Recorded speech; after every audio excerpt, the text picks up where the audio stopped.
Bonjour à toutes et à tous, aujourd'hui on a vu Les Herbes Sèches de Nuri Bilge Ceylan, c'est comme ça qu'on dit je crois. Donc Nuri Bilge Ceylan, il a eu la Palme d'Or pour Winter Sleep notamment en 2014 il me semble. Et alors c'est pas un film qu'on aimait énormément, moi je trouvais que c'était un film assez lourd, assez pesant. Mais il avait réalisé entre temps, depuis, il a réalisé Le Poirail Sauvage qui était à Cannes aussi il y a 5 ans il me semble. Et que moi au contraire j'avais beaucoup aimé, et que, il me semble que c'est un avis que tu partages aussi Josué. Que c'était un film qui ouvrait un petit peu sa mise en scène quoi. Il y avait beaucoup de respiration dans ce film, beaucoup de décrochage qui était très intéressant. Et donc là, Les Herbes Sèches, qui est aussi un film très ample, très a priori, toujours dans la ligne aussi de ce qu'a fait Ceylan jusqu'à présent. C'est un film qui dure 3h15 et qui raconte, alors on va essayer de résumer ce qu'on vient de voir. Donc c'est un professeur d'art plastique dans un collège, dans une région reculée de Turquie qui est sous la neige la moitié du film, même les 3/4 du film en fait. Il est accusé d'avoir une promiscuité trop importante avec certains élèves, on est à la limite du malaise, et il est rappelé à l'ordre par sa direction. Et en parallèle il va faire la rencontre d'une professeure qui est arrivée dans la région, qui est un petit peu seule et qui va essayer de rencarder un petit peu avec son ami. Donc ils vont se voir tous les trois, et donc on va avoir ces deux un petit peu trames scénaristiques qui vont s'entrecroiser au fur et à mesure du film. Josué, qu'est-ce que tu as pensé donc des Herbes Sèches, qui est peut-être dans le prolongement du Poirier Sauvage? Alors oui et non, c'est vraiment intriguant parce que je suis un peu comme toi, c'est-à-dire j'aimais pas Winter Sleep, j'étais un peu partagé sur les précédents films de Ceylan, et j'étais allé voir Le Poirier Sauvage un peu reculant. Je dois dire que j'avais été complètement cueilli et que le film avait vraiment infusé quelque chose qui m'avait impressionné, très ému. Et là, je sais pas ce qui s'est passé en fait depuis Winter Sleep, mais je trouve que sa mise en scène a acquis une souplesse, une élasticité un peu nouvelle, et alors qu'en même temps c'est toujours quelque part le même système, la même rigueur, un goût pour les plans séquences, pour les situations très dialoguées, très étirées. Très écrit, on l'a pas précisé, mais oui, ça fait partie comme ça de son style. Bien aussi. sûr, et c'est vrai que pendant à peu près la première heure, on pourrait même se poser, alors moi je la trouve déjà très précise, mais on pourrait se demander si on n'est pas un peu devant un produit type cannois, très formaté, de non-dit, sur un personnage qui serait potentiellement un personnage antipathique, plus qu'antipathique, mais même ouais. potentiellement un personnage qui serait pédophile. Hein. Non seulement le scénario, mais la mise en scène sème le doute, dont les motivations seraient très ambiguës, très ambivalentes, puisque au début, donc, il rencontre seul ce personnage féminin qui ne semble pas spécialement l'inspirer. La scène est ellipsée. Enfin, on a l'impression que c'est en tout cas pas une rencontre du tout déterminante. Et il décide de la présenter à un de ses collègues qui est aussi son colocataire. Et en fait, c'est à partir du moment où il devine, il croit ressentir une tension érotique entre les deux, que tout d'un coup il change un peu d'avis. Et il y aurait la même chose avec ce personnage de jeune étudiante avec qui il se révèle d'emblée très proche, et qui a je crois, oui, voilà, et qui écrit une lettre d'amour, et il a l'air visiblement assez persuadé d'être l'objet de cette affection. Et il y a un bref plan qui laisse suggérer en fait que peut-être non, que peut-être lui-même aurait un peu tricoté cette fable d'une romance platonique entre une étudiante et son professeur. Et sur ça, il y a des choses d'emblée, il y a vraiment une précision de mise en scène, mais qui se font dans un récit extrêmement minutieux, extrêmement bien mené. Par exemple, la première scène qui réunit ce personnage de professeur avec son étudiante, il est en train de marcher dans un couloir, et en fait l'étudiante se surgit dans le cadre, littéralement en essayant de lui faire peur, et lui il n'est pas surpris. Mais puis il y a des gestes qui tout à fait, en même temps il est déstabilisé. Donc c'est un professeur d'art plastique, hein, notamment il fait un cours un peu sommaire sur la perspective. Et c'est cette question de être ou pas dans le cadre, et qu'est-ce que je cadre, et fondamentalement quelle est ma place au monde et qui je suis, parce que c'est un peu les grandes questions métaphysiques que le film poserait. C'est quelque chose qui est pris en charge par la mise en scène, une scène que je trouve très drôle, et je pense qu'il faut le dire, le film a vraiment des scènes que je trouve très comiques. Une scène justement de triangle amoureux, de rencontre à trois, où le personnage se fait littéralement expulser du cadre, du moins du point de vue du personnage féminin, qui décide de photographier l'autre personnage masculin en trouvant son visage très beau, très intriguant, et lui est complètement expulsé quelque part de la scène. Ce qui est d'autant plus parlant qu'on n'a pas précisé, mais sur son temps libre, il a une pratique un peu de photographie aussi, donc il photographie des personnes qui habitent dans la région, quoi. Tout à fait, qui s'intercalent dans le film. Et puis évidemment, la question plus largement du cadre, c'est le cadre du village, c'est le cadre de l'institution scolaire. Qu'il veut quitter d'ailleurs, hein. Il a qu'une envie, c'est d'aller à Istanbul pour avoir une meilleure condition de vie, enfin voilà, pour quitter son c'est un personnage qui a des motivations contradictoires. Voilà, on ne sait pas exactement s'il veut être là ou pas là, s'il est quelque part presque plus déçu d'être accusé d'une promiscuité un peu ambivalente, ou simplement de ne pas avoir été peut-être l'élu de ce coup de foudre Oui, parce que de l'adolescent. À un moment même où il y a une confession un petit peu sur le fond des accusations, il est presque déçu que c'est pas lui le centre un petit peu de l'accusation. Au moment où on dit que c'est son colocataire qui à la base était la cible principale, et puis après il essaie toujours comme ça de ramener les choses vers lui. Enfin, il y a un jeu comme ça de... On pourrait dire en fait que c'est un peu le portrait paradoxal visiblement d'un personnage un peu égocentrique, qui ne sait pas exactement ce qu'il veut, quels sont son désir, quelle sont sa place dans le monde. Mais bon, tout ça sert avant tout une mise en scène que je trouve, notamment dans son rapport à la durée, je le précisais au début de cette émission, a vraiment gagné en élasticité avec une séquence qui me semble être un peu l'acmé évidente du film, qui est une scène de dîner, 2 heures, il me semble, voilà. Une scène de dîner avec une conversation politique, métaphysique très longue, et qui va ensuite connaître un certain nombre de pas de côté, de décadrage, enfin décadré, ça me semble être un peu le cœur de la dynamique du film.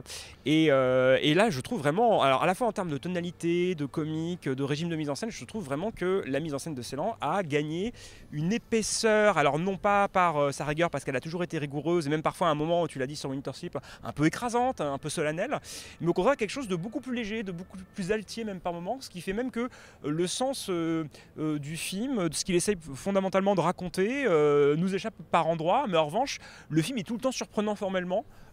Et moi même d'un point de vue purement rythmique, de manière dont les scènes résonnent, dont il articule des tonalités très différentes, je trouve le film mais par endroits très réjouissant, hein, au premier degré du terme. C'était déjà moi ce qui m'avait beaucoup séduit avec Le Poirier Sauvage, j'étais très surpris de voir ça, c'est-à-dire que le film avait un cadre assez imposant aussi, avec des thématiques très, très difficiles, et puis on avait comme ça toujours des décrochages qui étaient autorisés par, qui arrivaient un petit peu de nulle part, hein. À un moment il rencontrait, le personnage du Poirier Sauvage rencontrait une ancienne amante, une ancienne camarade de classe, et ils s'embrassaient à côté d'un arbre, il me semble, c'était peut-être le poirier, j'en sais rien. Oui, le poirier, et la caméra, comme ça, d'un coup, en fait, se mettait à flotter au-dessus. C'était la première fois qu'il y avait une contre-plongée dans le film. Donc il y a comme ça des décalages qui sont un peu imprévisibles et qui font tout le sel un petit peu de ce qui peut. Ça joue par contraste en fait, presque avec la base très solide de la mise en scène qui d'un coup comme ça devient plus légère. Et tu as parlé de cette scène de dialogue. On va pas en dévoiler beaucoup plus.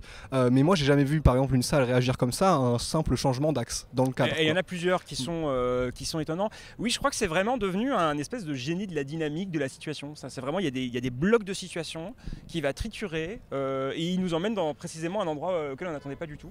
Il y a une manière de déplier les séquences qui est assez impressionnante, et même que le film pourrait presque organiser de manière quelque part programmatique au tout début et en même temps de manière assez discrète, c'est-à-dire que l'une des premières scènes, ce sont des professeurs qui rentrent un à un dans la salle des profs, et puis ils discutent, ils échangent de place, ils commencent à picorer dans un espèce de petit déjeuner collectif, et en fait c'est un plan séquence, c'est en fait une scène d'une chorégraphie qui est très impressionnante, mais qui semble une scène d'une banalité, d'une trivialité, avec cette idée que tout est cadré, tout est extrêmement bien chorégraphié, et puis juste après arrive le surgissement de ce personnage de l'adolescente qui dérègle quelque part les choses. Sachant que dans ce petit repas, en fait, les professeurs arrivent un à un, donc il y a déjà cette idée comme et ça. On voit déjà des dynamiques, cadre, des choses, des espèces d'interrelations qui se dessinent.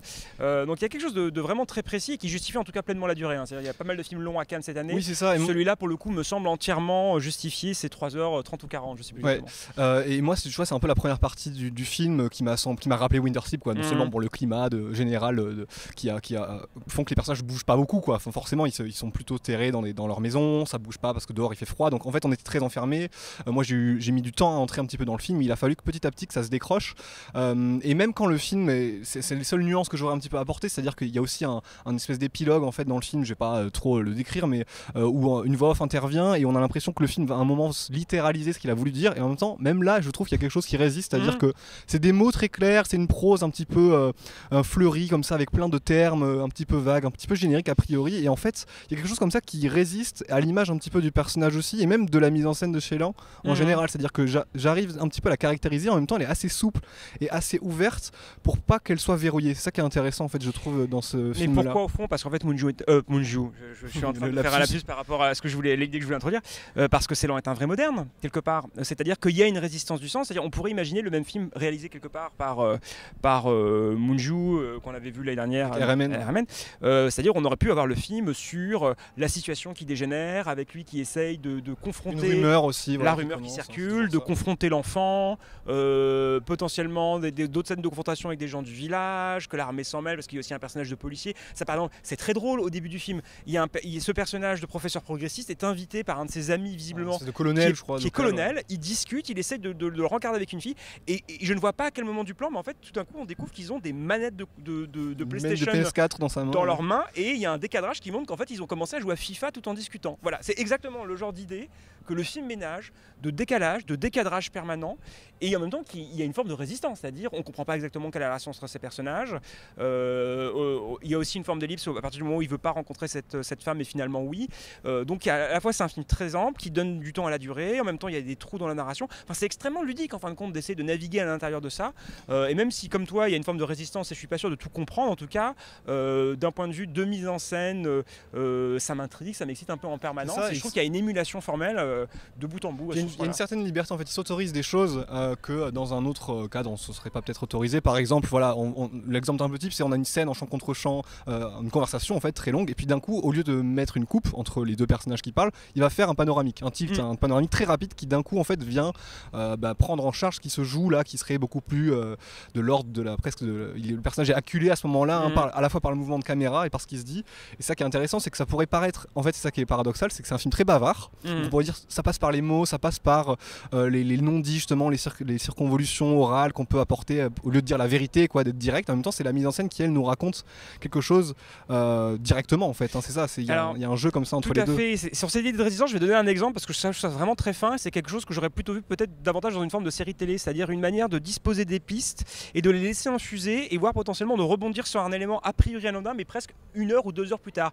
Par exemple, il y a une scène où des enfants défilent dans le local qu'a un peu élu le professeur comme bureau personnel, et en fait ils viennent chercher des manteaux, des pulls, des bottes, etc. Et à un moment il y a un personnage féminin qui rentre et il y a un espèce de recadrage qui relèverait presque du male gaze, c'est-à-dire on cadre sur les pieds de la jeune fille, lui pose quelques questions, donc on se demande s'il n'y aurait pas une forme d'intérêt, puis il lui pose une question comme ça, il lui demande mais est-ce que ces chaussures seraient pas un peu petites, et on a presque l'impression que là il essaie de remplacer le personnage de la favorite qui est un peu tombée en disgrâce parce qu'elle l'a dénoncé auprès du proviseur, et au bout de 2 heures plus tard on revoit le même personnage de pas grand chose, on voit le personnage passer avec sa petite sœur, et il y a un recadrage sur les bottes et on se rend compte qu'en fait elle a peut-être menti sur sa taille pour avoir les bottes pour sa petite sœur, et c'est le détail qu'avait remarqué le professeur, et tout d'un coup ça remet en lumière totalement ce qu'on avait vu 2 heures auparavant. C'est un exemple très précis de comment l'écriture et la mise en scène de Ceylan fonctionnent, et comment elle donne une espèce de complexité d'ensemble et aussi une part de résistance, encore une fois, de la signification. Voilà, ça bouleverse la certitude du personnage, de nous face au film, et c'est un petit peu ce que le film propose, c'est un peu notre sentiment aussi en sortant.